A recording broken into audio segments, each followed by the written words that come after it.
Blah. Okay, already. This season, we're coaching someone through what so many of us go through. I'm Alison. I'm Michelle. Meet Sophie. She stayed too long, she'll break up, she'll heal, she'll date, she'll spiral. She's you, she's us. We'll walk with her and you through every phase, from heartbreak to wholeness. If you're tired of the chaos and ready to thrive in singlehood and in love, welcome to season 3. Oh, that was so so close. good. Hello, welcome to episode Hey. 2. And today we're here again with Sophie, and she has a very good question for us about being a narcissist versus just being an unhappy person. And this is a very heavy topic, so brace yourself and let's get into it. So her first question was, how do I know if my partner is a narcissist or just emotionally unavailable or unhappy? And did you want to go first? You want to? Oh, I was just saying it's hitting hard straight away. It is. Oh, we're going straight for it. It's a pet peeve of mine about kind of calling people narcissists like left, right, and center. Mm-hmm. It's just like everything is a reason to be kind of calling out people and it's taking things to the extreme, and it's just a bit annoying. So I'm glad she's asking us these questions metaphorically. Yeah. Well, side note, I think everyone's a narcissist these days with social media and posting the perfect pictures. And why do you think there are mirrors everywhere? It's the best decoration ever. People like looking at themselves. I agree. Everybody's a narcissist today, and everybody wants to kind of put the best step forward. And I think it's kind of, it's kind of like the word gaslighting and manipulation and everything. They are terrible. Like, don't be with a narcissist. Don't accept to be manipulated and things like that. But also, you manipulate and you kind of gaslight people sometimes. And it's just kind of finding that balance. Like, show me the person who says she never gaslights and I'll show you a liar. Type of situation. So, it's a good thing to get into because, where do we tip over? And I'm just going to start by answering, I think it's in terms of frequency and intensity, but mainly frequency. And intent, I would say. And intent, yeah. Yeah. And I think you have to look out for patterns and how it's happening, when it's happening, what is happening. So, for example, if you're having an argument, as we were discussing last week, and they're only just thinking about themselves and how they feel in the situation, and anytime you try to say how you feel, they either don't hear it or they immediately counter it by yes, but sure, you feel that way, but it's because you're doing whatever, but I'm fine. Like, they never take any accountability. They're always great and only their feelings matter. Yeah. But if they're only trying to get you to hear their feelings as well, then it's an important distinction, because maybe they're feeling like you're not hearing them as well. So it's also looking out for the patterns in them, in whether or not they're also listening to you, and whether they're always only listening to themselves or only caring about their feelings, and the patterns that you have in yourself and how you are reacting and behaving. And are you also listening, or are you thinking they're a narcissist and in fact you're the one who's only thinking about your own emotions? So it's an important thing to first look inwards before you look outwards. Yeah, and this isn't to say that that you're a narcissist. No, of course not. And this isn't to say that you should accept shitty behavior that doesn't quite meet the standards of narcissism, but it's still shitty behavior. but it's, nobody's perfect, and everybody's kind of allowed to slip up and be a bit self-centered sometimes. And also, I firmly believe that the only way that you can be happy with somebody else is if you are a bit of a narcissist and happy with yourself.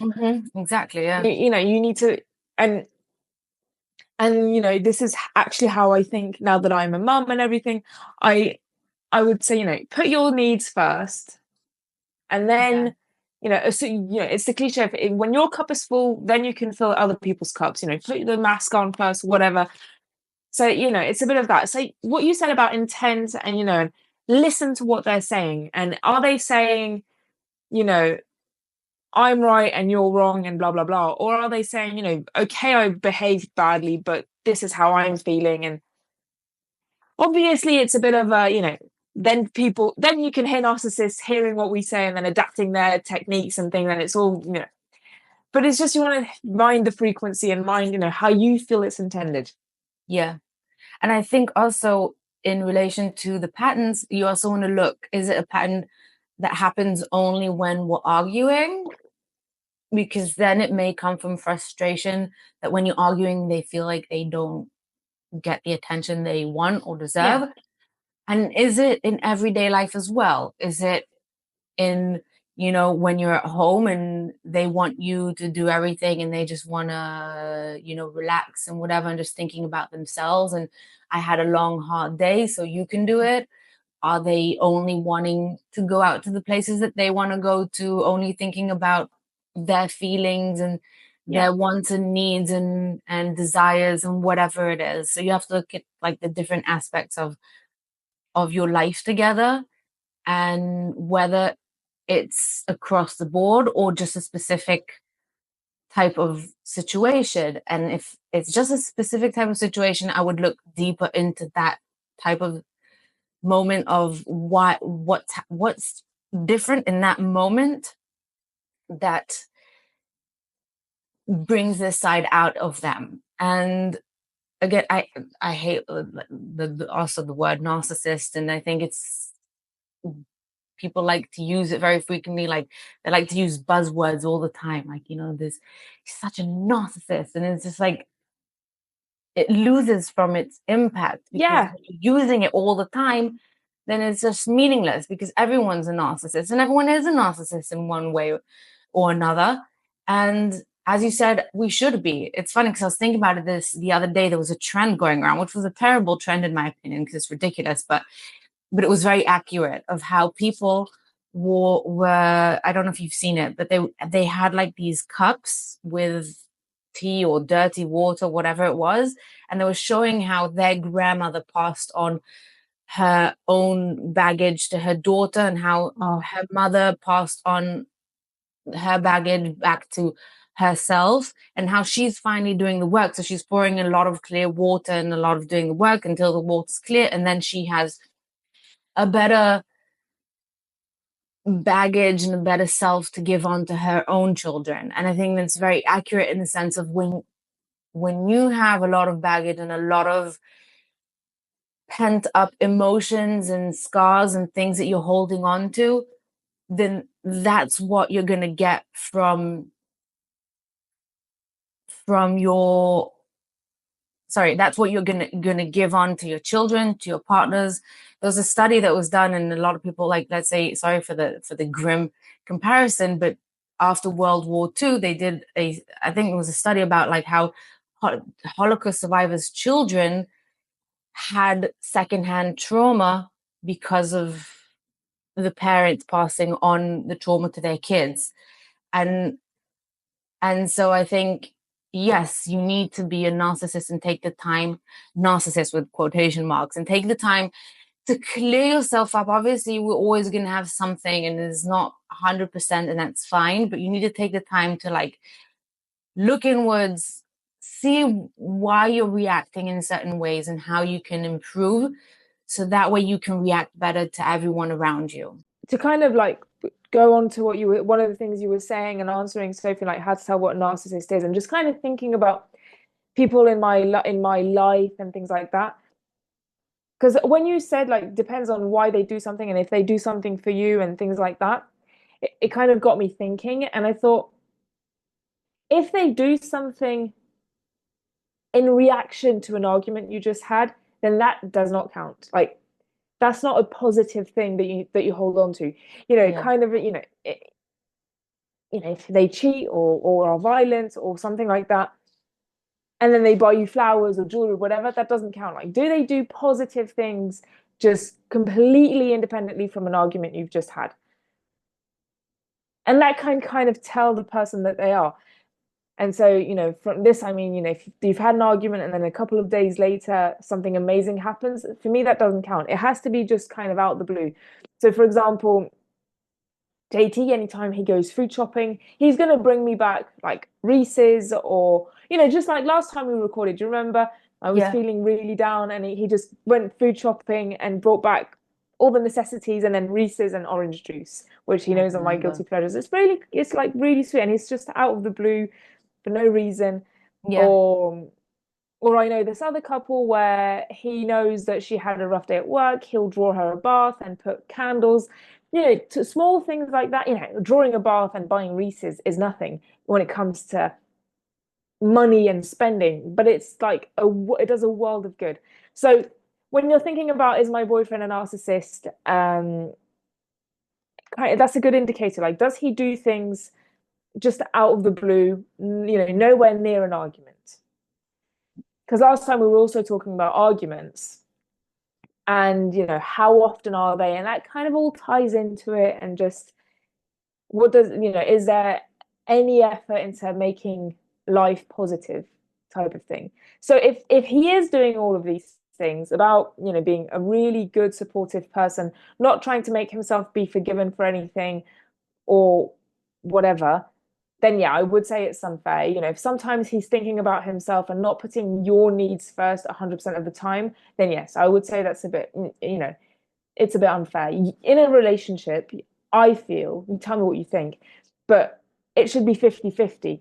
So you need to put your needs first 50% of the time, and you need to put Zev's needs first 50% of the time. Sophie needs to do the same with her boyfriend, and I need to do the same with JT. It's maybe a bit more ourselves, maybe 60-40. Yeah, I think it really depends on the situation and how much you have to give at a specific time. But I think in general, yes, you need to give as much as you're getting. And I think if you've had a long day, if you've had a rough day, if you're feeling down, and if you have, like, I went through a turmoil a couple of weeks ago after one of my contracts ending, and so I didn't have 50% to give. I had maybe 20% to give, but luckily Zev was feeling good and generous, and he gave me that Yeah. extra percentage that I needed. And I think that's the key in a relationship. And if they're constantly seeking for you to give more than 50% without doing the same for you, then that's a bit of a tell on whether someone is a narcissist or not. And I think that's just part of being in a relationship, is sometimes giving more than the other person and Yeah. depending on the situation. And it also ties back to an argument, the first argument that Zev, or the first serious fight that Zev and I had in our relationship was a few months in. And I can't remember for the life of me what. Oh, I actually can remember what it was about, but it's irrelevant to the story. But he sort of closed up, clamped up, and got stuck in his own head, and how the argument impacted him and how he felt. And I tried to express myself and I tried to get him to hear me, but I felt like there was no one listening. I felt like he just couldn't hear me. And it was frustrating. And in that moment, I was like, do I need to leave this person? Because I don't want to be with someone who every argument clams up and shuts me out and makes me feel like I'm going crazy because he can't hear me. And I had to take a moment to look at the full picture and not Yeah. just this specific little micro moment. Um, or macro, no macro. So yeah. um, and so I had to look at every other aspect in our relationship. We're still early on, but how does he behave and treat me in other situations? Does he listen to me? Does he bring me thoughtful gifts? Does he show that he cares? Is he there for me? And if the answer is yes across the board, except for this one specific situation, then I highly doubt he's a narcissist. And I don't think I need to leave him for this, but I do need to figure out why and what happened. And we worked it out and we spoke about it. And it's happened a couple of times since, but it's not because he's a narcissist, it's because something's going on inside him and he's working on it. And also, I learned a lot about myself in that situation because Yeah. maybe I also was trying to just hear me in that situation and instead of trying to figure out why he's clamping up like that. So again, it's a lot of, and this requires a lot of maturity and a lot of putting your ego aside, like I said last week with the arguments, of just being able to not only point a finger right away, it's also taking a step back a moment, looking at yourself and looking at the whole situation and looking at the whole picture from above and not just, zooming in really close and seeing this tiny little thing that's, and again, looking for patterns. Yeah, and what you said about kind of like it's, the micro and macro and just kind of analyzing what it is. And it's like the next question Sophie had was like, how can I tell if it's, a red flag or if it's just, an amber flag or even just a bump in the road.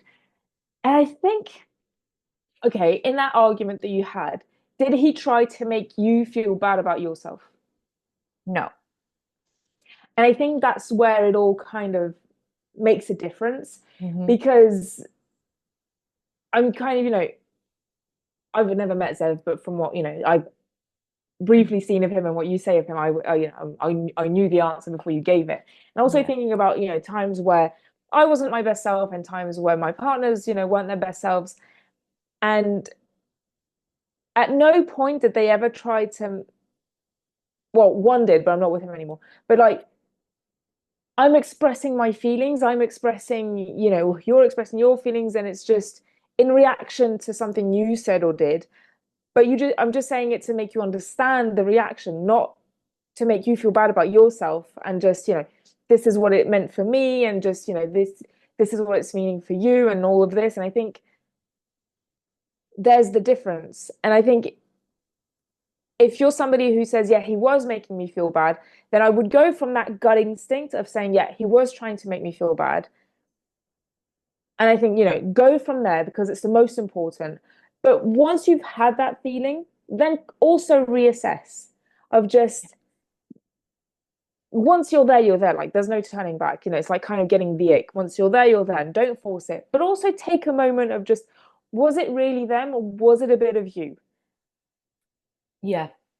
But yeah, I think the biggest red flag is he or she trying to make you feel shitty about yourself, or is he or she just expressing, their feelings and a reaction to the situation, and and it's. Yeah, I because think we. go No, on. no, go. It's okay to get caught up in your emotions. It's fine. We're Exactly. human and that happens. And I think that's the distinction here is, are they getting caught up in their emotion because they're overwhelmed, because they're just feeling it and it's hard for them to let go and maybe you just need to give them time? Or are they just stuck on their emotion because that's the only thing that matters and whatever you're feeling is irrelevant Yeah. because you're the problem and they're pointing a finger at you?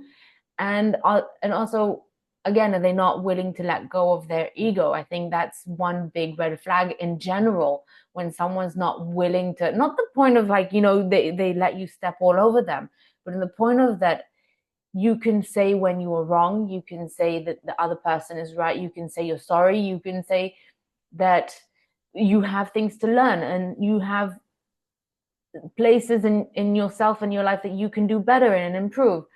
And or are they just dead set? When someone's dead set, stubborn, and not willing to not listen, not change, not move, then that's Yeah. another flag.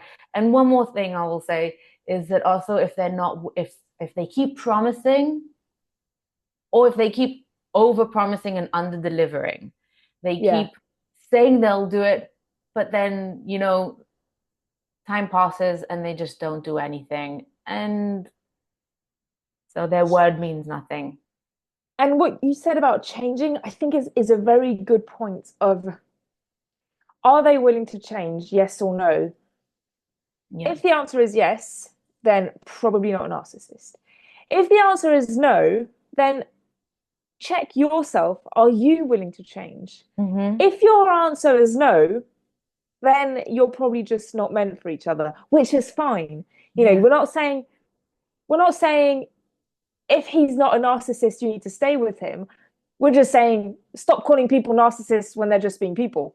Yeah. And it's okay to, there's this thing about, and I'm kind of wary about Sophie going into this of just, I'm only dating negative, shitty men, and I can't find the right partner. It's just, is it really the shitty partners, or are you kind of, Mm-hmm. not willing to change? Are you not very self-aware? And just, if you're attracting 100% shitty narcissist people, Yeah. is it bad luck, or is it you bringing out the worst in them, or is it you only choosing to see the worst sides in them? Because I think that's the Mm-hmm. most frequent one. We easily say, you bring out the worst in people, blah, blah. And it's just, you are nitpicking the look at everything else that this person does, and you're nitpicking the Mm-hmm. shitty things. I once had this friend who, the guy drank his drink weirdly, and so she ended the date. Oh. I was like, he's handsome, he earns decent money, you had good chat on Tinder, and just because he did this weird thing, he like his glass was set on the table and the straw was poking out, and so instead of taking Yeah. the drink, he kind of just went over the drink and drank from the straw as a child would. Yeah. Oh. Well, I guess we'll get to it in the dating episode way down Yeah, the line, but there's a lot to say about being picky, too picky, and when yeah, you should and shouldn't be picky. So stay yeah, tuned for that because there's a lot to say about it, but we're not yeah. digressing. So, But I think a good way to end like this whole narcissist episode and thing is what she was asking, like, you know, my needs aren't being met. Does that mean he's a narcissist or abusive even? The answer is no. If your needs are not mhm, being met, that does not mean he's a narcissist. He can be, but it's not correlated. yeah, A good person, an amazing person can, not meet your needs. I yeah, mean, if we take an example of a great person, uh, I don't know. I can't think of anybody who's in the public eye who's a great person. But no, they're all okay, narcissistic. Keanu Reeves. Keanu Reeves, Well, great I person. can't tell. Well, I mean, he gives off the image of being, the guy from Matrix. Yeah, yeah, I know who he All is, right. but So not personally. he gives off the idea that he's a great Yeah. person. Hmm. But he lives on the other side of the world, and he kind of does all this, and he's not ever going to move to France or whatever you are, and so he won't meet Yeah. your needs there. That does not make him a bad person, and it's just good people don't necessarily meet your needs because they have their own stuff going on, and that's Yeah. fine.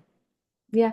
And I mean, the question is why? Just like everything else in life, if you're struggling to find answers, first ask yourself why. Why are your needs not being met? Is it because they just can't give you what you're asking for because they don't have it, or because they're not that type of person, they're not the right person for you, or is it because they just don't want to? Maybe it's because they are a narcissist and they're only thinking of themselves. Maybe it's because they're completely oblivious and they don't know how. Maybe they've just never had a proper healthy relationship, so they need time and guidance and whatever it is. Again, you have to ask yourself why and where it's coming from and be honest, because a lot of times we like to lie to ourselves because Yeah, we want a specific truth and we don't want to break up and start over again with someone else. But holding on to something that just isn't working, because you're scared there's nothing else out there, is going to make you more miserable. And I think a lot of times we don't know what else could be out there because we don't give it a chance, and we just stay stuck in something miserable. We say it's better than nothing. Yeah. Anyway, hope this helps you, Sophie, and I hope you find your happiness without, having to settle on narcissists. Yeah, and also see beyond those, little things. Yeah, and to really find and to make that distinction between what matters and what doesn't. So, Yep. Anyway, let us know what you think a narcissist is, and if we use the word way too much, and if you've ever dated a narcissist, and what were the red flags that you saw? Yeah. And how do you differentiate narcissists from just people being people? Being unhappy. Yeah, just going through a phase. Anyway, thanks for joining us. Hope you enjoyed. And don't forget to like, comment, subscribe, wherever you are. Love to hear you and your voice. So comment. Anyway, bye-bye.